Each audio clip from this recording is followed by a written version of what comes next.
Hello everyone, स्वागत है आप सभी का एक बार फिर से हमारे यूट्यूब चैनल में। दोस्तों, गोरखपुर विश्वविद्यालय की तरफ से दो बहुत ही बड़ा अपडेट निकल के सामने आ रहा है। तो कौन कौन से हैं ये अपडेट, चलिए मैं आपको बता देता हूँ।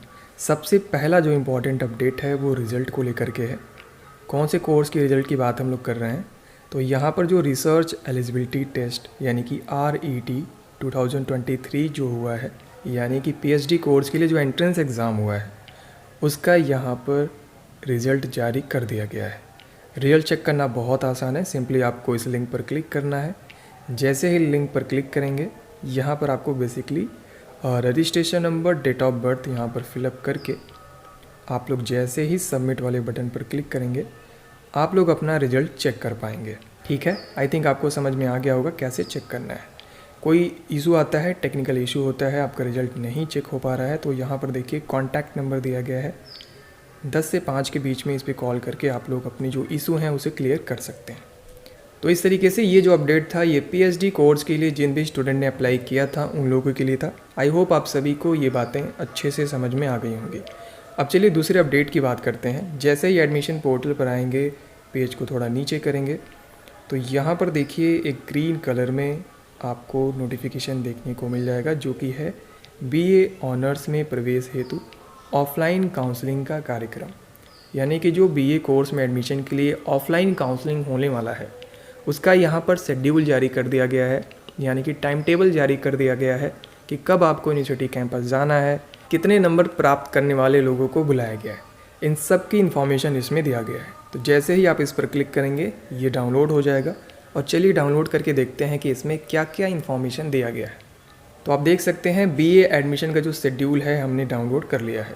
बेसिकली 2 पेज में है ये। पहले पेज में यहाँ पर कुछ गाइडलाइंस दिए गए हैं और दूसरे पेज में यहाँ पर आपका कट ऑफ दिया गया है, यानी कितने नंबर से लेकर के कितने नंबर तक के स्टूडेंट को काउंसलिंग के लिए जाना है, इसकी पूरी इन्फॉर्मेशन इस पेज में आपको देखने को मिल जाएगा। तो चलिए सबसे पहले हम लोग गाइडलाइन देखते हैं कि क्या क्या इसमें बताया गया है। लिखा हुआ है, दीनदयाल उपाध्याय गोरखपुर विश्वविद्यालय गोरखपुर में सत्र 2024-25 में स्नातक कला यानी कि BA की बात हो रही है, प्रथम वर्ष का प्रवेश कार्य संलग्न सूची के अनुसार दिनांक 12 अगस्त से प्रारंभ हो रहा है। प्रवेश दीक्षा भवन में होगा। भूतल पर यानी दीक्षा भवन का जो ग्राउंड फ्लोर है वहाँ पर होगा। प्रातः 10 बजे से 12:30 बजे तक और दोपहर 1 बजे से 3:30 बजे तक संपन्न होगा। 2 पाली में होगा आपका काउंसलिंग, तो 10 से 12:30 और 1 बजे से 3:30 बजे तक। विश्वविद्यालय पोर्टल पर दी गई सूचनाएं ही प्रामाणिक मानी जाएंगी, यानी कि विश्वविद्यालय की वेबसाइट पर जो भी सूचनाएं आपको दी जाएंगी वही सही होंगी। अब एग्जांपल के लिए अगर मैं आपको कुछ बता रहा हूँ अपनी तरफ से, तो वो गलत हो सकता है, ठीक है। बट ये जो चीज़ें मैं आपको इस नोटिफिकेशन से देख करके बता रहा हूँ, तो इसमें क्या है कि आप भी देख सकते हो, आप भी समझ सकते हो, तो कुछ भी यहाँ पर गलत होने की संभावना नहीं है। बट मैं अगर कुछ आपको अपनी तरफ से बता रहा हूँ तो हो सकता है वो गलत हो, ठीक है। तो जो भी विश्वविद्यालय की वेबसाइट पर सूचनाएं दी जाती हैं वही यहाँ पर प्रामाणिक मानी जाएंगी, ऐसा यहाँ पर लिखा हुआ है। आई होप आप लोग समझ पा रहे होंगे। आगे लिखा हुआ है, प्रवेश परीक्षा 2024-25 में अभ्यर्थियों के प्राप्तांक ही सूचकांक हैं। निर्धारित तिथि पर उल्लिखित सूचकांक के अभ्यर्थी प्रवेश हेतु निम्नलिखित प्रपत्रों के साथ उपस्थित हों। तो क्या क्या आपको डॉक्यूमेंट ले जाना है, यहाँ पर इन्फॉर्मेशन दिया गया है। देखिए, पहली चीज़ यहाँ पर लिखी हुई है, काउंसलिंग समय यानी काउंसलिंग के टाइम पर उपस्थित होना अनिवार्य है। तो काउंसलिंग के टाइम पर स्टूडेंट को ही वहाँ पर उपस्थित होना है। ऐसा नहीं है कि आप किसी और को भेज दीजिए या फिर गार्जियन को भेज दीजिए, ऐसा नहीं चलेगा। जिस भी स्टूडेंट को एडमिशन लेना है उसे स्वयं वहाँ पर उपस्थित होना होगा। पॉइंट नंबर 2 में बताया गया है, स्नातक प्रवेश परीक्षा 2024 का प्रवेश पत्र एवं परिणाम की प्रति साथ लाएँ। तो जो आपने एंट्रेंस एग्ज़ाम दिया है BA का, उसका आपको प्रवेश पत्र यानी कि एडमिट कार्ड भी ले जाना है आपको, और उसका जो रिज़ल्ट है जो आपने डाउनलोड किया है DDU के वेबसाइट से, उसे भी साथ में आपको ले जाना होगा, ठीक है। तीसरे नंबर में बताया गया है, समस्त मूल अंक पत्र, जितने भी आपके मार्कशीट हैं उसकी ओरिजिनल कॉपी, प्रमाण पत्र, जितने भी सर्टिफिकेट हैं आपके वो आपको ले जाना है। चरित्र प्रमाण पत्र, वेटेज क्लेम का प्रमाण पत्र एवं उनकी एक सेट स्वहस्ताक्षरित छाया प्रतियों के साथ लाएं। तो जितने भी आपके मार्कशीट हैं, डॉक्यूमेंट हैं, ठीक है, और भी जो जैसे कि CC यानी कि कैरेक्टर सर्टिफिकेट या फिर TC, सभी आपको ओरिजिनल ले जाना है। उसके साथ ही साथ उसकी फ़ोटोकॉपी भी साथ में ले जानी है, ठीक है। तो वैसे क्या क्या इंपॉर्टेंट डॉक्यूमेंट्स लगते हैं, इन सभी चीज़ों पर हमने ऑलरेडी डिस्कस कर लिया है पिछले वीडियोज़ में, ठीक है। तो आई थिंक आपको इन सभी चीज़ों के बारे में पहले से ही पता है।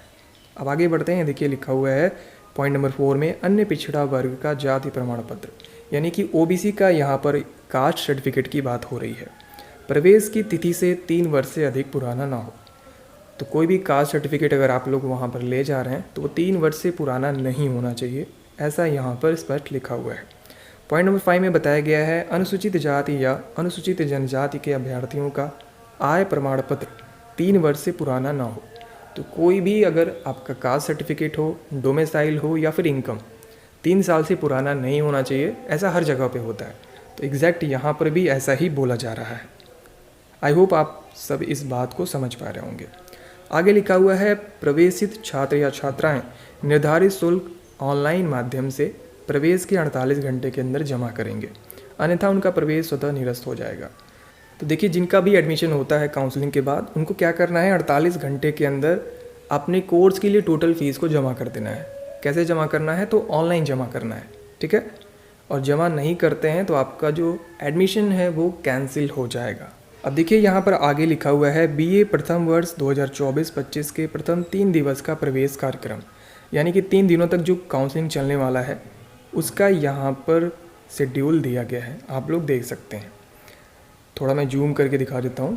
तो देखिए यहाँ पर लिखा हुआ है सबसे पहले डेट, इसके बाद यहाँ पर आप देख पा रहे होंगे लिखा हुआ है रिपोर्टिंग टाइम, यानी कि कितने बजे आपको यूनिवर्सिटी कैंपस पहुँचना है, और ये है डेट, ठीक है। और यहाँ पर देख सकते हैं छात्र और छात्राएं सभी को एक साथ बुलाया जा रहा है। इसके बाद यहाँ पर आपका कैटेगरी लिखा हुआ है, ठीक है, संवर्ग। इसके बाद यहाँ पर प्राप्तांक बताया गया है, यानी कि एंट्रेंस एग्ज़ाम में आपका कितना नंबर आया हुआ है। तो रैंक के हिसाब से नहीं बुलाया जा रहा, कितना आपका नंबर आया है एंट्रेंस एग्ज़ाम में उसके अकॉर्डिंग यहाँ पर काउंसलिंग के लिए बुलाया जा रहा है, ठीक है। इसके बाद यहाँ पर सूची है और यहाँ पर नोट लिखा हुआ है। तो चलिए एक एक करके देखते हैं।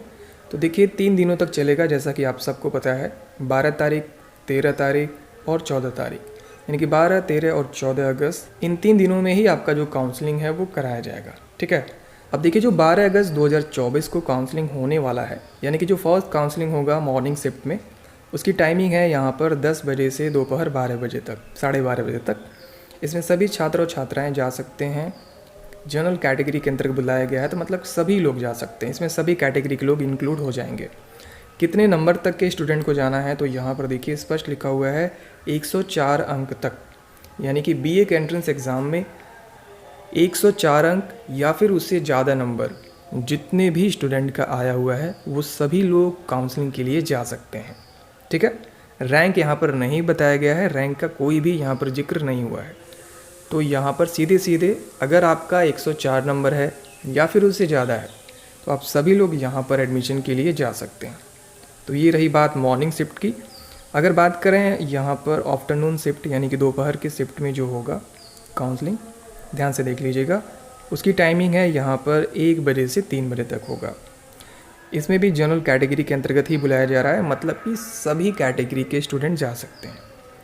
तो कितने नंबर तक के स्टूडेंट जाएंगे, तो देखिए यहाँ पर 102 अंक तक, यानी कि 102 नंबर या फिर उससे ज़्यादा नंबर प्राप्त करने वाले सभी स्टूडेंट काउंसलिंग के लिए जा सकते हैं। अब देखिए यहाँ पर नोट में लिखा हुआ है, पूर्वाहन के छूटे हुए अभ्यर्थी, यानी कि जो लोग मॉर्निंग शिफ्ट में नहीं जा पाए थे वो लोग भी इस काउंसलिंग में पार्टिसिपेट कर सकते हैं, ठीक है। यहाँ पर किसी को कोई दिक्कत नहीं होना चाहिए। आगे बढ़ते हैं। अब देखिए जो 13 तारीख को काउंसलिंग होगा, तो ध्यान से देख लीजिएगा, 13 तारीख को जो काउंसलिंग होने वाला है एग्जैक्ट टाइमिंग वही है। मॉर्निंग शिफ्ट में जो काउंसलिंग होगी वो होगी 10 से 12:30 बजे तक। इसमें देखिए कितने नंबर तक के स्टूडेंट को बुलाया गया है, तो 92 मार्क्स या फिर इससे ज़्यादा नंबर जिसका भी आया है वो लोग जा सकते हैं काउंसलिंग के लिए। इसके साथ ही साथ नोट में आप लोग देखेंगे तो लिखा हुआ है पूर्व के छूटे हुए अभ्यर्थी, यानी कि फर्स्ट राउंड का जो काउंसलिंग हुआ था इसमें अगर कोई भी स्टूडेंट पार्टिसिपेट नहीं कर पाया था तो वो लोग भी इस काउंसलिंग में जा सकते हैं, यानी कि जो सेकंड काउंसलिंग होगा उसमें वो लोग भी जा सकते हैं जो कि फर्स्ट काउंसलिंग में पार्टिसिपेट नहीं कर पाए थे। तो बहुत अच्छी बात है, अगर आप किसी रीजन की वजह से नहीं जा पाते हैं तो दोबारा से आपको यहाँ पर मौका दिया जा रहा है। अब देखिए जो 13 अगस्त को दोपहर में काउंसलिंग हो रहा है, इसमें कितने नंबर तक के स्टूडेंट पार्टिसिपेट कर सकते हैं, तो यहाँ पर आप लोग देख सकते हैं 90 मार्क्स तक, यानी कि 90 नंबर तक प्राप्त करने वाले स्टूडेंट पार्टिसिपेट कर सकते हैं। इसके साथ ही साथ जिन लोगों ने पिछली काउंसलिंग में पार्टिसिपेट नहीं किया है वो भी लोग जा कर के पार्टिसिपेट कर सकते हैं। ठीक है, अब 13 तारीख को ही यहाँ पर कुछ स्पेशल कैटेगरीज़ के लिए यहाँ पर काउंसलिंग होने वाला है, आप लोग ध्यान से देख लीजिएगा। अनारक्षित संवर्ग के शैक्षणिक आरक्षण के प्रवेशार्थी, तो जो लोग भी इस कैटेगरी से बिलोंग करते हैं ध्यान से देख लीजिएगा, यहाँ पर लिखा हुआ है FF लिखा हुआ है, PH है, VH है, EDP है, KWS, KM, WDP। अगर आप इन कैटेगरी से बिलोंग करते हैं, अगर आपने एंट्रेंस एग्ज़ाम में इन सभी को यूज करके वेटेज लिया हुआ है तो आपको इन कैटेगरीज़ के बारे में ज़रूर पता होगा। तो अगर आप इस कैटेगरी से बिलोंग करते हैं तो जितने भी स्टूडेंट हैं सभी लोग जा सकते हैं। कब जाना है तो ध्यान से देख लीजिए। तो 13 तारीख को जो काउंसलिंग होने वाला है 10 बजे से 3:30 बजे तक, यानी कि दोनों ही शिफ्ट में कभी भी आप लोग जा सकते हैं। ठीक है, आई थिंक आप सभी लोग इसको समझ चुके होंगे। अब देखिए जो 13 तारीख को ही काउंसलिंग हो रहा है 1 बजे से 3:30 बजे तक, इसमें EWS के सभी स्टूडेंट को एडमिशन के लिए बुलाया गया है। तो अगर आप लोग EWS के कैंडिडेट हैं, एंट्रेंस एग्ज़ाम अगर आपने दिया है, आपका कितना वो भी नंबर हो, 10 नंबर है, 20 नंबर है, 30 नंबर है, या फिर 110 है, 120 है, कुछ भी नंबर आया हुआ है, आप सभी लोग एडमिशन के लिए जा सकते हैं। देखिए यहाँ पर लिखा हुआ है समस्त विद्यार्थियों को बुलाया गया है। ठीक है, अगर आप EWS से हैं तो आप सभी को एडमिशन मिल जाएगा। अब देखिए इसके साथ ही साथ जो 14 अगस्त को काउंसलिंग होने वाला है, मॉर्निंग शिफ्ट में जो काउंसलिंग होगा उसमें देखिए अनारक्षित संवर्ग लिखा हुआ है, यानी कि सभी कैटेगरी की यहाँ पर बात हो रही है। तो 86 अंक तक, यानी कि 86 या फिर उससे ज़्यादा नंबर जितने भी स्टूडेंट ने प्राप्त किया हुआ है, और इसके साथ ही साथ जो कि पिछले काउंसलिंग में पार्टिसिपेट नहीं कर पाए थे वो सभी विद्यार्थी एडमिशन के लिए जा सकते हैं। उन सभी को यहाँ पर बुलाया गया है। ठीक है, अब इसी के साथ साथ जो यहाँ पर दोपहर में काउंसलिंग होगा 14 तारीख को ही, इसमें 84 या फिर उससे ज़्यादा मार्क्स प्राप्त करने वाले सभी स्टूडेंट को बुलाया गया है। ठीक है, अब देखिए इसके साथ ही साथ यहाँ पर जो 14 तारीख को काउंसलिंग हो रहा है, इसमें फिर से स्पेशल कैटेगरी के स्टूडेंट को बुलाया जा रहा है। अगर 13 तारीख के जो स्पेशल कैटेगरी के लिए काउंसलिंग हुआ था उसमें अगर आप लोग पार्टिसिपेट नहीं कर पाए थे तो दोबारा से आपको बुलाया जा रहा है। जितने भी स्टूडेंट हैं इन कैटेगरीज़ के अंतर्गत वो लोग जा सकते हैं, एडमिशन ले सकते हैं। इसी के साथ साथ 14 तारीख को ही EWS कैटेगरी के स्टूडेंट के लिए दोबारा से काउंसलिंग रखी गई है। जितने भी EWS कैटेगरी के स्टूडेंट हैं आप सभी लोग जा कर के एडमिशन ले सकते हो। आपका नंबर कितना भी हो, सभी को यहाँ पर एडमिशन का मौका मिल रहा है। ठीक है, तो ये जो यहाँ पर कट ऑफ लिस्ट है, मुझे लगता है आप सभी को अच्छे से समझ में आ गया होगा कब जाना है, कितने नंबर तक के स्टूडेंट को जाना है। अब इसमें कोई डाउट आपके मन में नहीं बचा होगा। अगर कोई डाउट है तो आप लोग कमेंट सेक्शन में ज़रूर बताइएगा। अब देखिए इसी पेज में नीचे ही आपको यहाँ पर कुछ ज़रूरी सूचनाएं देखने को मिलेंगी, तो इसे भी जानना आपके लिए बहुत ही ज़्यादा इम्पॉर्टेंट है। पहला यहाँ पर लिखा हुआ है रिपोर्टिंग टाइम पर उपस्थित होना अनिवार्य है। तो जो भी यहाँ पर आपका काउंसलिंग का टाइम बताया गया है उसी टाइम पर आपको यूनिवर्सिटी कैंपस पहुँचना है। ठीक है, देर मत कीजिएगा, अदरवाइज हो सकता है आपको एडमिशन ना मिले। आगे लिखा हुआ है स्नातक प्रवेश परीक्षा में प्रवेश के लिए प्रवेश पत्र के साथ ही प्रवेश परीक्षा परिणाम विश्वविद्यालय की वेबसाइट से डाउनलोड कर उपस्थित हों। तो प्रवेश पत्र जो है यानी कि एडमिट कार्ड, वो आपको साथ में ले जाना ही है। इसके साथ ही साथ जो रिज़ल्ट है यूनिवर्सिटी की वेबसाइट से डाउनलोड करके उसको भी साथ में आपको ज़रूर ले जाना है। ठीक है, इसके साथ ही साथ यहाँ पर जितने भी आपके मार्कशीट हैं और CC यानी कि कैरेक्टर सर्टिफिकेट, TC यानी कि ट्रांसफ़र सर्टिफिकेट, उन सभी का जो ओरिजिनल कॉपी है वो भी आपको साथ में ले जाना है। उसके साथ ही साथ एक सेट उसका फ़ोटोकॉपी भी आपको साथ में ले जाना ज़रूरी है। ठीक है, अब देखिए यहाँ पर कई लोगों के मन में डाउट होगा कि जो कैरेक्टर सर्टिफिकेट है या फिर ट्रांसफ़र सर्टिफिकेट है अभी उनका कॉलेज से बना नहीं है। तो नहीं बना है तो कोई इशू नहीं है, आप लोग अपना ओरिजिनल मार्कशीट जो वगैरह ले जा रहे हैं वो वहाँ पर सबमिट करा लिया जाएगा। और जैसे ही 10 से 15 दिनों के अंदर जो अपना ये डॉक्यूमेंट है CC यानी कि कैरेक्टर सर्टिफिकेट या फिर TC, ये जैसे ही आप लोग सबमिट करते हैं तो आपका जो ओरिजिनल मार्कशीट है वो आपको वापस कर दिया जाएगा और इन डॉक्यूमेंट्स को वहाँ पर सबमिट करा लिया जाएगा। ठीक है, तो आई होप आप लोग समझ पा रहे होंगे। तो डॉक्यूमेंट नहीं है तो इसमें घबराने की बात नहीं है, आप लोग काउंसलिंग के लिए ज़रूर जाइएगा। अब देखिए पॉइंट नंबर 4 जो कि बहुत इंपॉर्टेंट है, लिखा हुआ है अनारक्षित संवर्ग के शैक्षणिक आरक्षण वाले अभ्यर्थी। तो इन कैटेगरी से अगर आप बिलोंग करते हैं तो इससे संबंधित जितने भी आपके सर्टिफिकेट हैं, मूल प्रमाण पत्र हैं, उसकी ओरिजिनल कॉपी और उसके साथ ही साथ में उसकी फ़ोटो कॉपी आप सभी को साथ में लेकर के जाना अनिवार्य है। अगर आप EWS के कैंडिडेट हैं तो आपके पास EWS का सर्टिफिकेट होना भी बहुत ही ज़्यादा इम्पॉर्टेंट है। सो दोस्तों, उम्मीद करते हैं इस नोटिफिकेशन में जो कुछ भी इन्फॉर्मेशन था आप सभी को अच्छे से समझ में आ गया होगा। और BA में एडमिशन के लिए ये जो शेड्यूल जारी किया गया है यानी कि नोटिफिकेशन, इसे डाउनलोड करके आप लोग कम से कम एक बार ज़रूर पढ़िएगा। कैसे डाउनलोड करना है, तो ऑफिशियल वेबसाइट पर जैसे ही आप लोग जाएंगे, एडमिशन पोर्टल पर पहुंचने के बाद पेज को नीचे करेंगे तो रिजल्ट और उसके बाद सीट अलॉटमेंट रिजल्ट के ठीक नीचे यहाँ पर ग्रीन कलर का आपको लिंक देखने को मिल जाएगा जो कि लिखा हुआ है BA ऑनर्स में प्रवेश हेतु ऑफलाइन काउंसलिंग का कार्यक्रम। इस पर जैसे ही क्लिक करेंगे आप नोटिफिकेशन को डाउनलोड कर पाएंगे। सो दोस्तों, उम्मीद करते हैं ये वीडियो आप सभी के लिए काफ़ी हेल्पफुल रही होगी। ऐसे ही वीडियोज़ या अपडेट के लिए चैनल को आप लोग सब्सक्राइब कर सकते हैं। तो मिलते हैं अपने नेक्स्ट वीडियो में। आज के लिए सिर्फ इतना ही। Wish you all the best.